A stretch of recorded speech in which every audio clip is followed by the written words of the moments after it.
quero lhe perguntar: você é cristão?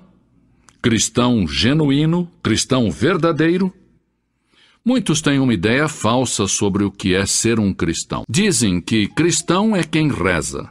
Sim, os cristãos oram, mas a oração em si não torna ninguém cristão. Outros dizem: cristão é aquele que é regido pela regra de ouro, quer dizer, trata os outros como ele mesmo quer ser tratado. Mas apegar-nos à regra de ouro não nos faz cristãos. Alguém pode ser sincero, mas isso não o faz cristão.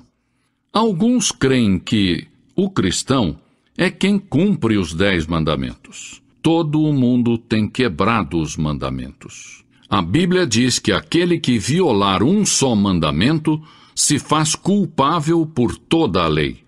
Assim sendo, temos quebrado todos os 10 mandamentos, e isso a Bíblia chama de pecado. Há quem diga que cristão é aquele que vai à igreja, mas ir à igreja não o converte em cristão.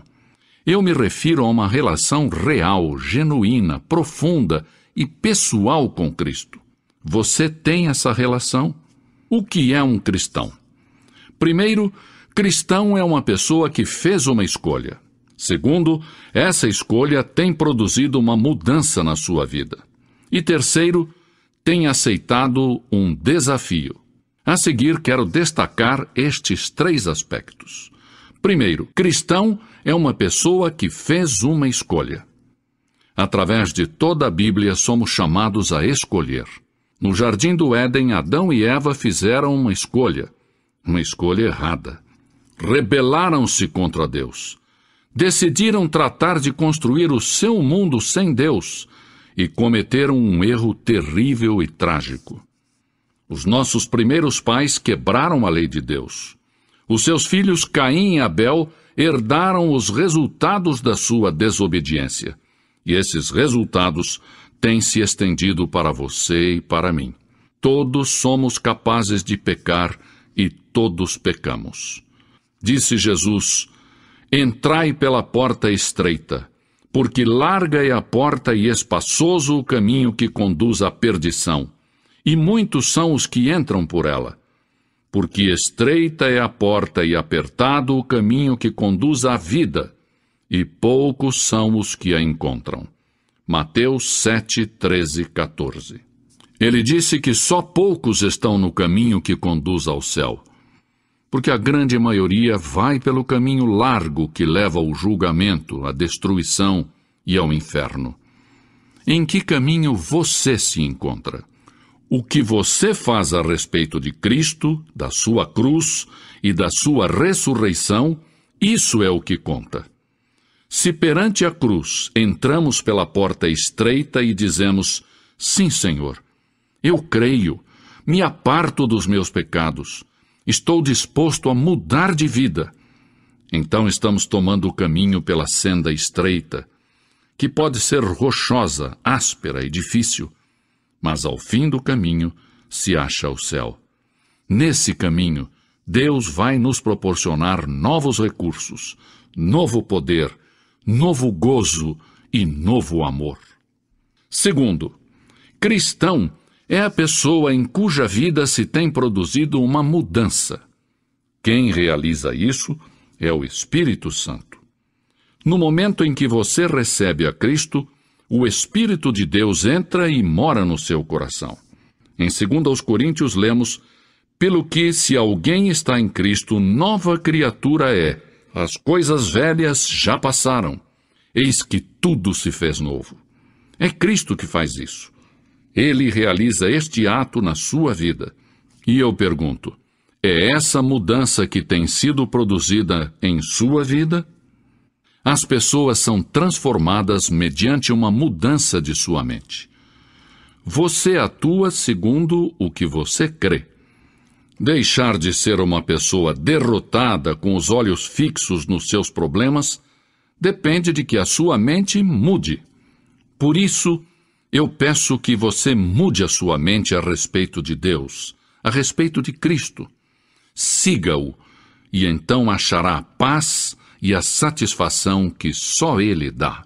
Cristo pode encarregar-se dos problemas que temos a respeito do sexo e das relações interpessoais, desde que o permitamos. Terceiro, cristão é uma pessoa que aceitou um desafio. Jesus disse: se alguém quer vir após mim, negue-se a si mesmo, tome a sua cruz e siga-me. Em outras palavras, temos que negar o eu, as nossas ambições egoístas, os nossos prazeres pessoais e pecaminosos, e logo temos que nos virar e tomarmos a nossa cruz. O que eu quero dizer com isso? Jesus disse que quando você regressar à sua escola, à sua vizinhança, ao seu trabalho e contar que recebeu a Cristo, provavelmente vão rir de você. Talvez vão fazer piada. Talvez os seus colegas e amigos nem queiram mais se relacionar com você.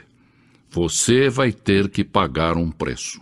Muitos que seguiram a Jesus se apartaram dele quando ele lhes falou acerca da morte. Não compreenderam o sentido profundo de sua morte e ressurreição, que esta era a única esperança de que os seus pecados fossem perdoados e eles pudessem entrar no céu. Cristo é a única esperança que temos nesta vida ou na vida eterna. Mas Jesus ensinou que há 2 caminhos, e você tem que decidir qual deles tomará. Há 2 senhores, e você tem que eleger a qual deles servirá. Há 2 destinos, o céu e o inferno. Você tem que escolher. Deus não escolhe por nós. Ele deu o seu Filho, que oferece perdoar os nossos pecados e quer nos dar vida eterna. Ajuda-nos a tomar a decisão, enviando o seu Espírito Santo para nos convencer. Esta é a decisão que devemos tomar. Jesus perguntou aos seus discípulos: quem dizem os homens que é o Filho do Homem? E Pedro respondeu: tu és o Cristo, o Filho do Deus vivo. Ao qual disse Jesus: tu estás certo, Pedro. Alguns têm receio da decisão por não estarem seguros de que alguém pode demonstrar a existência de Deus. Ninguém pode demonstrá-lo. Não podemos ir a um laboratório científico e dizer: aqui está Deus numa proveta. A Deus aceitamos por fé. A Bíblia nos diz que Deus é Espírito. Ele criou o mundo. Ele existe desde a eternidade até a eternidade. Ele tem dito: eu, o Senhor, não mudo. Mas a Bíblia também diz que Deus é amor. Ama a você, se interessa por você. Tem contados até os fios de cabelo da sua cabeça. Ama você com amor eterno. E Ele deseja perdoar você, penetrar na sua vida, no seu lar, no seu trabalho e em todas as relações para ajudar você. Algumas pessoas fazem perguntas sobre a Bíblia. Podemos confiar na Bíblia? Jó disse: guardei as palavras da sua boca mais do que minha comida.